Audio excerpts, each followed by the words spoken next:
Welcome. I'm Bob Tonnell. I'm a member of the Published Writers of Rossmore, and they are our sponsors for this program. Have with me today a fellow member of the Published Writers, Harvey Meyerson, who has written an outstanding book that we're going to discuss today. It is Nature's Army, When Soldiers Fought for Yosemite. And it's a remarkable book. I've known Harvey for several months. Here in Rossmore, we both live here, and we've discussed a number of subjects, but I wasn't really prepared how incredible and I think remarkable, fascinating, and unexpected this book was. And that's what we're here to talk about. First, let me give you a little background on the book. It's a work of history, forgotten history, really, about how the Army ran our national parks for a generation prior to the establishment of the National Park Service, which was based right on the model of the old Army, right down to the khaki uniforms. It's also a meditation on the unique character of our nation's Army and aspects of its contribution to our history that would lead any reader to reevaluate the Army's role in American society, both in the past, the present, and based on the evidence provided in the book, its role for the future. Now, background a little bit on you, Harvey. It's called an unconventional book that reflects on an unconventional career, or maybe I should say several careers that you've had. He holds a doctorate in American history from Brandeis. He has taught at various universities. As a journalist, he covered politics in the United States, diplomacy in Europe, and warfare in Vietnam. As if that's not enough, he's also been the legislative chief of staff for a United States senator, an international relations consultant to NASA, which gave him its prestigious Public Service Medal, and was a senior analyst for an elite public policy think tank, which was part of the Library of Congress. It's known as the Congressional Research Service. It's a very outstanding arm of the government. Along the way, Harvey has written 5 books, including that's a remarkable accomplishment in itself, including a prize-winning book on the Vietnam War. So Harvey, let me begin this interview by asking, well, with all these wanderings around and meanderings, what led you to the forgotten history of Yosemite National Park and the unknown role of the Army? Well, you know, looking back, Bob, although I wasn't aware of it at the time, it all began when I was a correspondent in Vietnam in the late 60s, 67, 68, 69. And I became interested in an aspect of the Army that most correspondents kind of gave short shrift, which is not combat so much as combat support, the engineering, the transportation, the medical services. And I was amazed at how effective they were. Keep in mind, in Vietnam, you had 500,000 troops. You had a supply line 13,000 miles. How did they hold all this together? And it was a kind of a passing interest. And I also, it occurred to me, you know, this is a civic resource. I mean, this is not only valuable to the nation in warfare, but it has possibly other implications. I had a chance to follow up on that about 15 years later when I was working for the senator you mentioned, who was from my home state of Hawaii, a veteran of World War II, a combat decorated veteran, who then went into Harvard Law School and GI Bill, a classic American story, and retained this interest in the Army. And I suggested maybe there could be some peacetime missions that we might look at and test out for the Army. And he was very taken with this idea. And one of them, and this is not the place to list all of them, was for Army Guard engineer units to reconfigure their training exercises. They trained National Guard, once a year, about 3 weeks, to do maintenance work in national parks. Mm-hmm.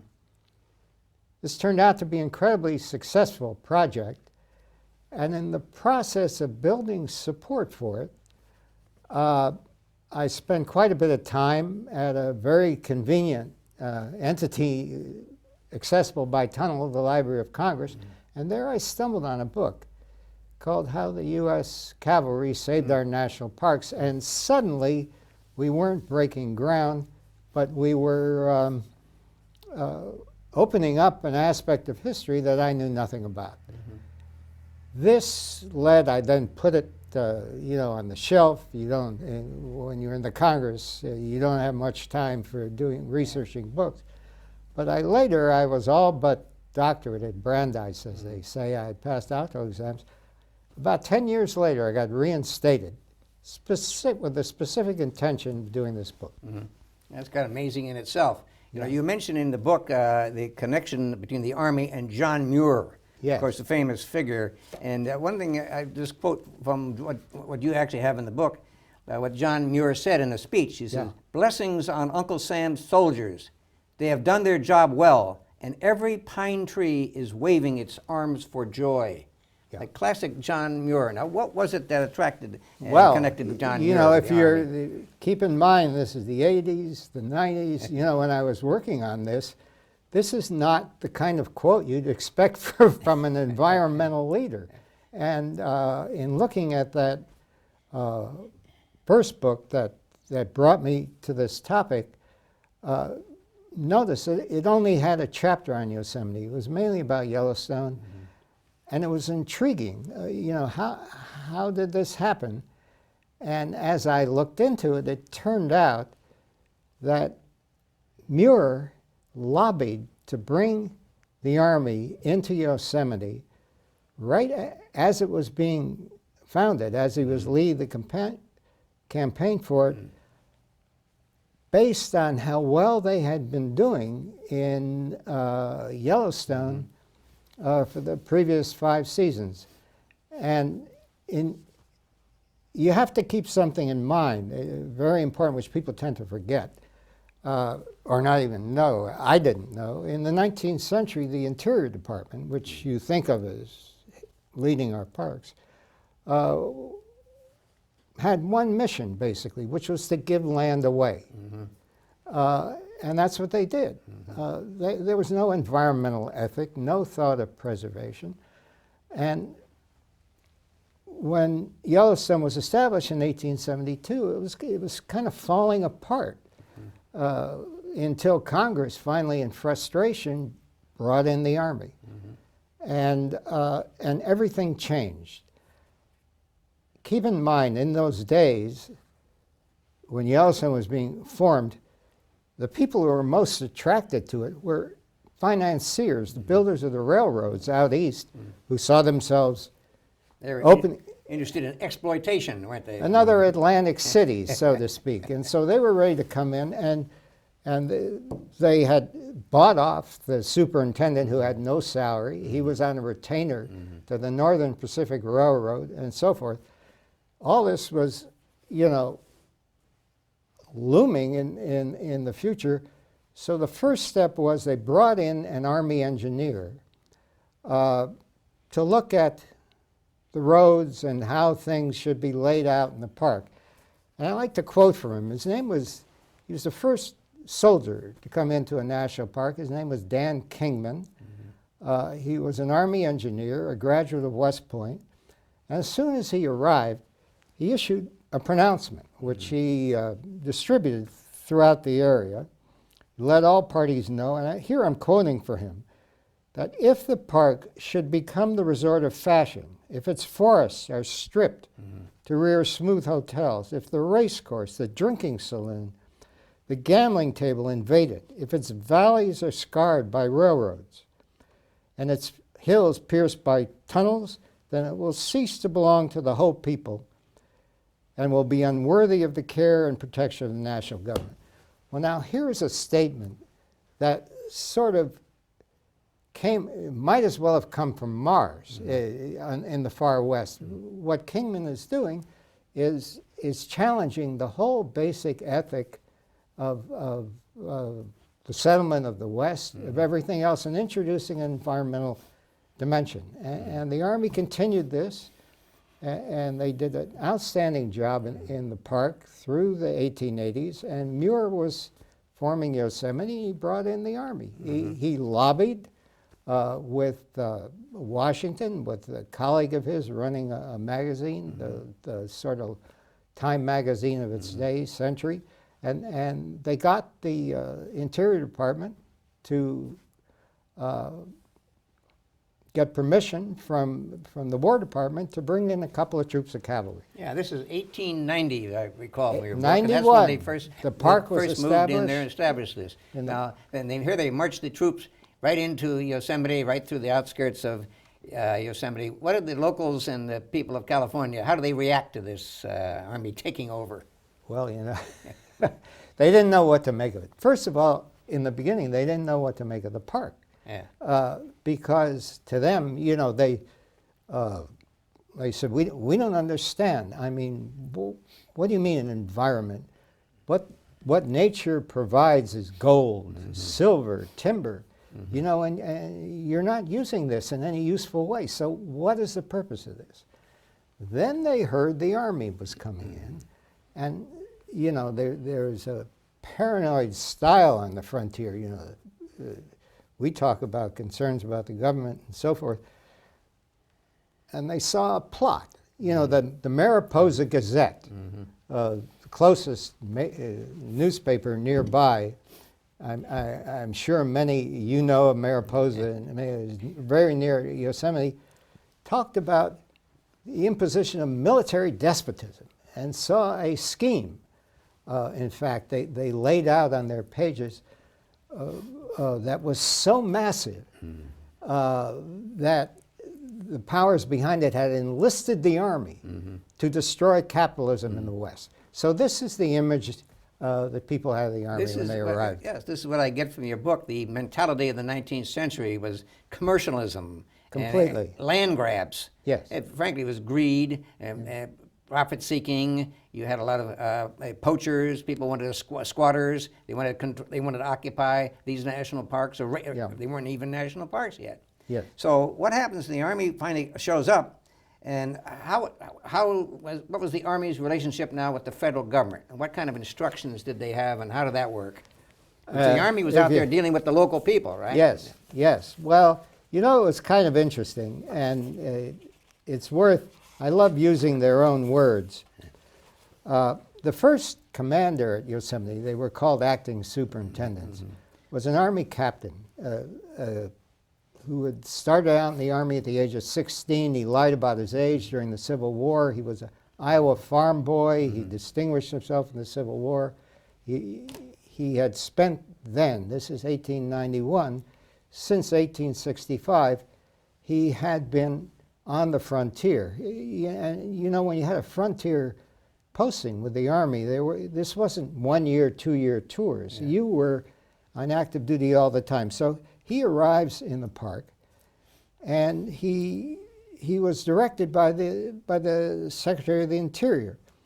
So he sends a telegram to, you know, the Secretary of the Interior, a fellow named John Noble, and he says, and I love the language they use because they're very deferential. In obedience to special orders, number 38, headquarters, et cetera, et cetera, et cetera.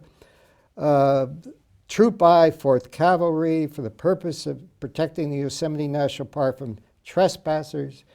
I have the honor of reporting to you for such instructions as you may desire to give me for the purpose above mentioned. Any suggestions in addition to the orders requested above will be gladly received. No reply. Weeks went by. And this will give you an idea of how the federal government was in those days. It turned out that Noble was on vacation. And there was no one opening his mail. So He didn't even have a staff that could nothing, you know, there's nothing.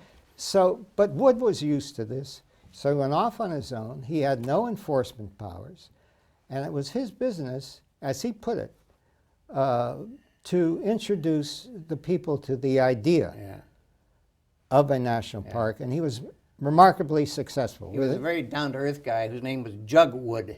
That was his nickname. Yeah, I like the name he had. Abram Epperson Jugwood. So actually, in the end, the park, the army, and this was the 4th U.S. Cavalry, Yes. of course, that was doing A very this work. distinguished regiment. Outstanding, as you describe in great detail about it. It's quite fascinating.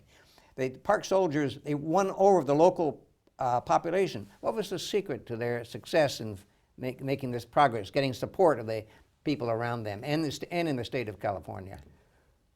Well, it was simply, in a manner of speaking, they were doing what they had been doing for the last 30 years, which is trying to deal with a arrested populace, to earn their respect, and to be trustworthy. And which was unusual, you know, in this era, when they made a promise, these are the rules, we're going to be fair, but please cooperate and win respect.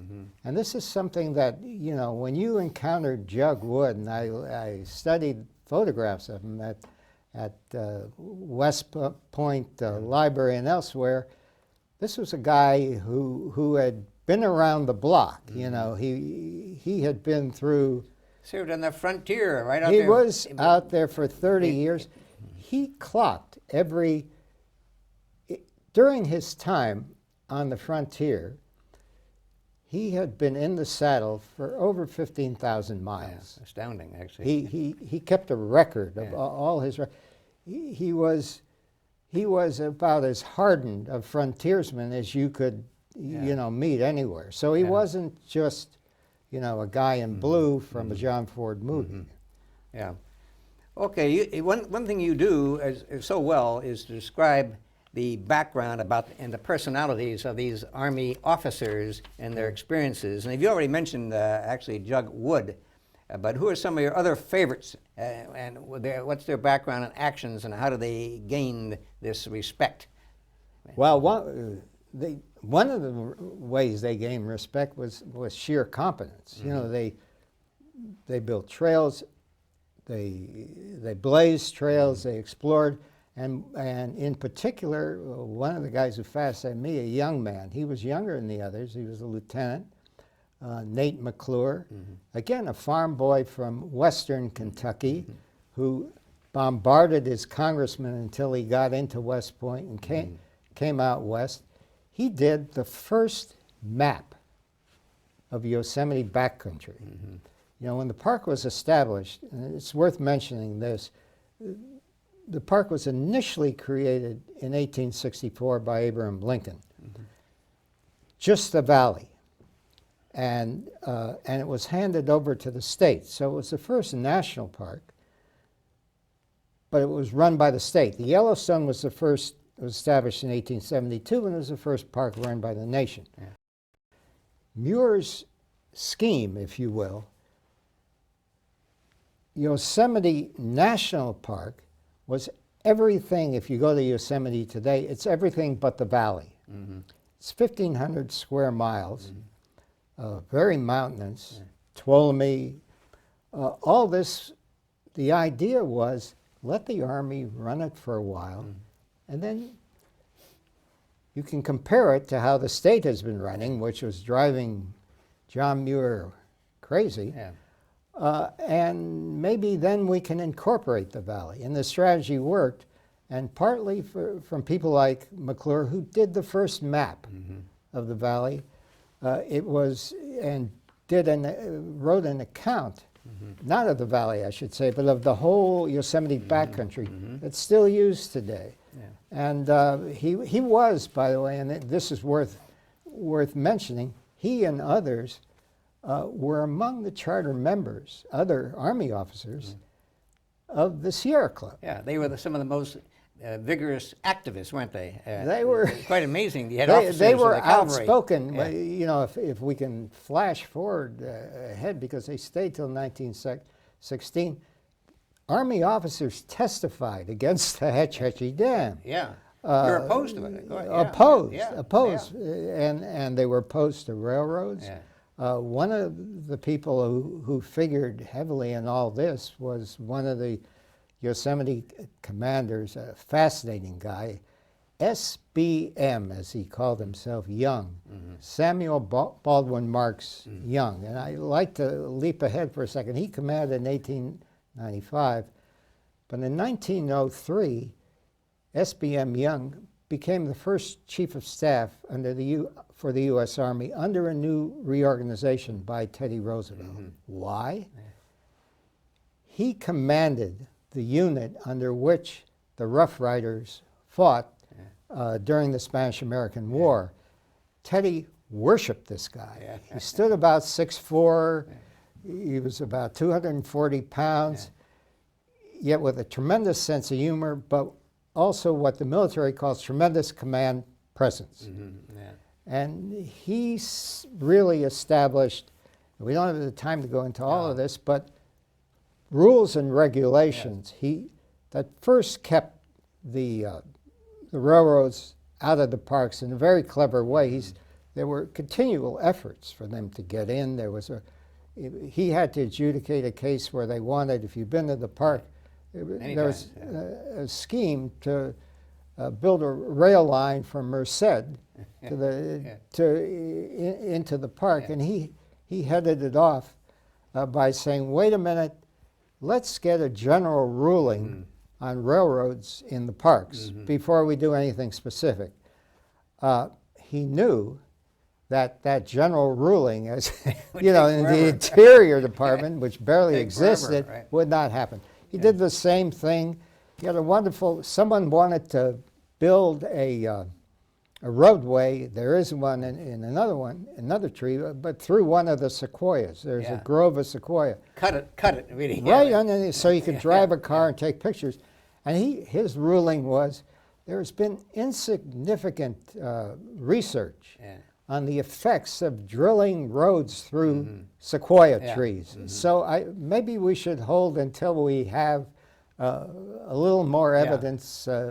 And he did things like this that were firm rulings, but that people didn't get overly upset about. This all kind of leads up to what the key points of what these early careers were important. It formed their distinctive character.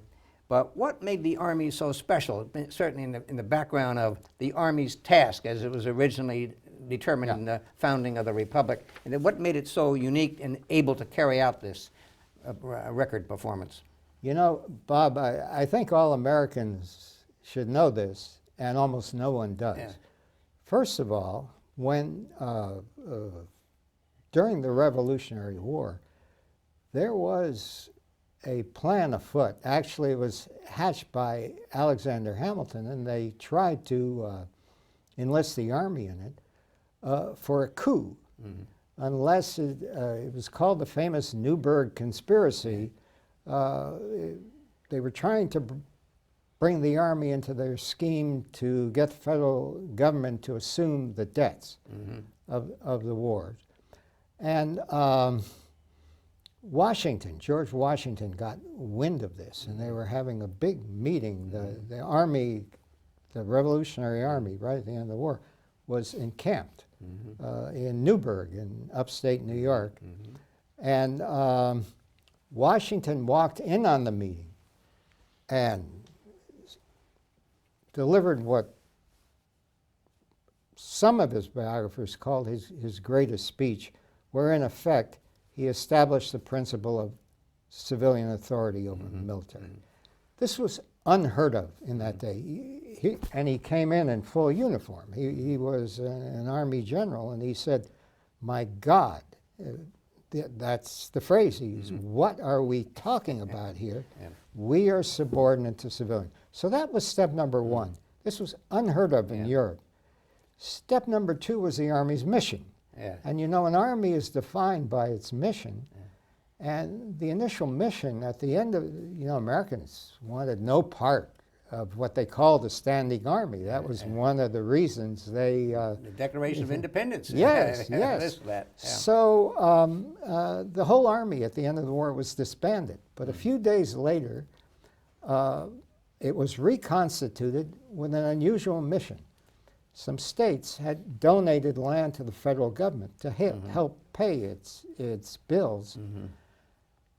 And the only problem was squatters, white squatters, were flooding into this land. So a military force was created, initially 700 people in 1783, 84. The Army, by the way, had been, Washington ended the war with about 42,000 troops. One day, the Congress said, everyone go home. Zero. Zero. We In had the no phrase- Army at all. The next day, they round up. A few days later, Yeah. then the Congress passes something providing for 700. Yeah. So what was the purpose, the mission of that 700 Their man job, force? they were sent out to the frontier, Kentucky, Tennessee, to protect a new concept, to protect the public domain, which had just been created from intrusions by white squatters. Yeah. It was 3 years before the Army ever had an encounter with Indians on the frontier. Not Indian fighting, but they were fighting the main- white settlers coming, Well, coming west. moving west. This is the introduction. They were probably the only people on the frontier who had any sense that a public domain existed that deserved to be protected. And that's what shaped the character of the Army and left them, and its officers in particular, ambivalent about this Indian fighting mission, which we can talk about later. Yeah, we can. But so that was the second aspect. This mission, this public domain protection mission. The third thing, and profoundly influential, was the establishment of West Point, the military academy at West Point. Now, By Thomas Jefferson was involved in that. it took the military academy 200 years to recognize that their founder. Everyone thought that Washington had founded West Point, including professors at the military military academy, until a professor in 2002, the 200th anniversary, called a symposium in which he introduced the topic. He said, "Gentlemen, we have a problem. At the time West Point was founded, its alleged founder was dead. It was not founded by Washington. It was founded by Thomas Jefferson, who was not viewed as a military man.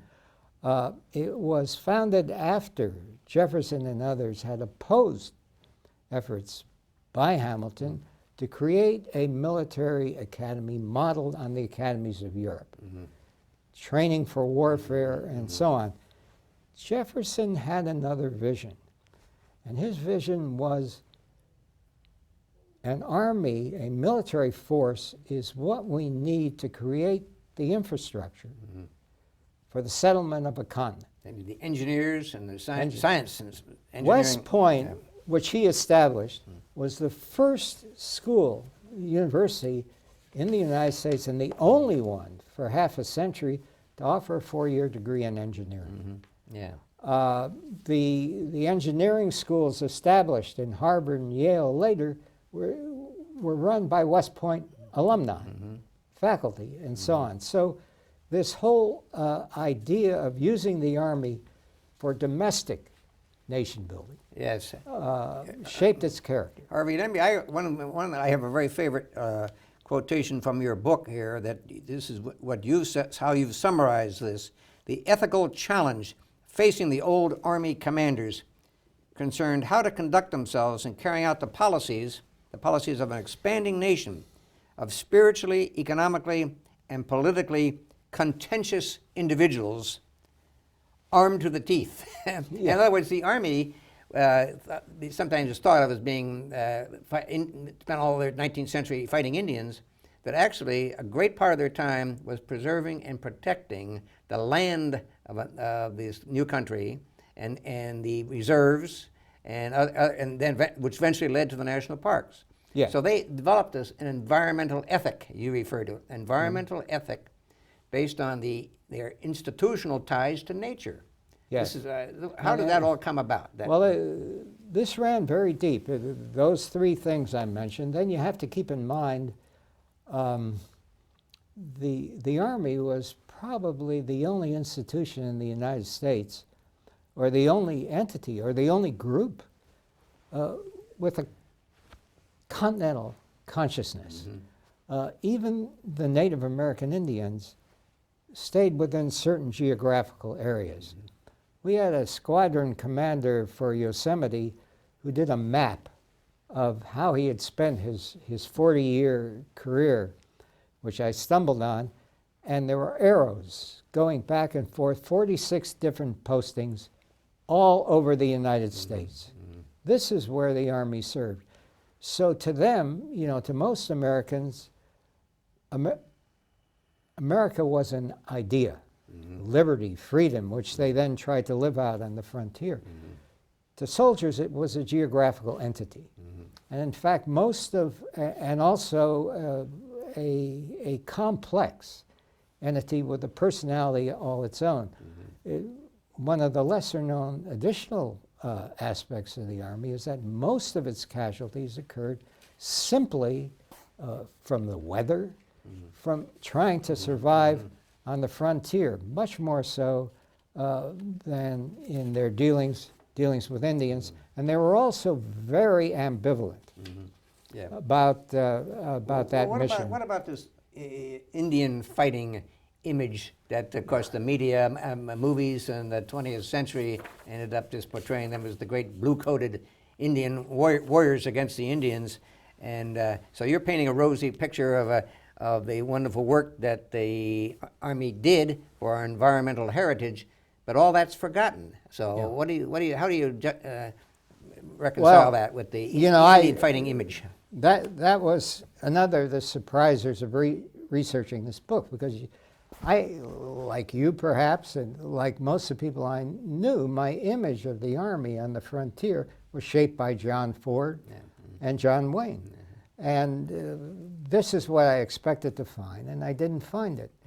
And in fact, I became interested in the attitudes of these officers on the Army and how different, you know, I discovered they were from the folklore. I'll give you one example. Phil Sheridan, to whom is accredited the phrase, "There's no Indian like the only good Indian is a dead Indian."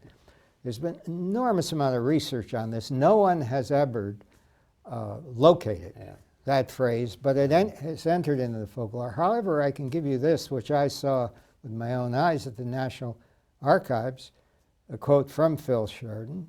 And here I quote, "We took away their country and their means of support, broke up their mode of living, their habits of life, introduced disease and decay among them, and it was for this and against this that they made war. Could anyone expect less?" This is Phil Sheridan. So then how do you square this with this picture you have? Well, you go back to Washington. The Army did what they were told. When they were told, and what would usually happen was settlers would encroach on Indian lands. Indians would react, which was what they were waiting for, and then they'd complain to Washington, and then the Army would be sent in. This drove Army officers crazy. And in their own writings, which they didn't publish a lot, they vented this. There's another one, a Colonel Gibbon, who had an image, John Gibbon, as an Indian fighter. Here's what he wrote in his private memoir. "There is no question in my mind that the Indians on this continent are the worst abused people on the face of the globe. Cheated, defrauded, and encroached upon in such a way that sooner or later every peaceful tribe upon this continent will turn hostile, and I would have no opinion of their manhood if they did not." This is an Army officer. That's, to me, one of the distinctive, impressive things that comes, all these wonderful stories you have and vignettes about the attitudes and what the Army felt and said. They actually lived on the reservations. I mean, the Army was posted there. They had an affinity for the Indians just as much as the Army. They were committed to the environment. They were committed to preserving the natural resources, to preventing commercialization and improper use by the squatters and the poachers. So it's interesting that they had a larger understanding of all this. Now, of course, what happened in the end was, what happened that Why did the Army leave? Stop running Yosemite. park? They're doing such a good job. Yeah, well, you know, it came around 1916 and 1914, actually, it began. They began sending, notes to the Interior Department and say, you know, there's something going on out there in Europe that we need to attend to. Maybe, and they had been lobbying for this for some time. This is why you make the distinction between the old Army and Yeah. the new Army. What is that distinction? Yeah, well, the new Army, you might say, starting around 1900, was engaged overseas. It moved from the U.S. overseas. There were reforms. It became a more efficient fighting force.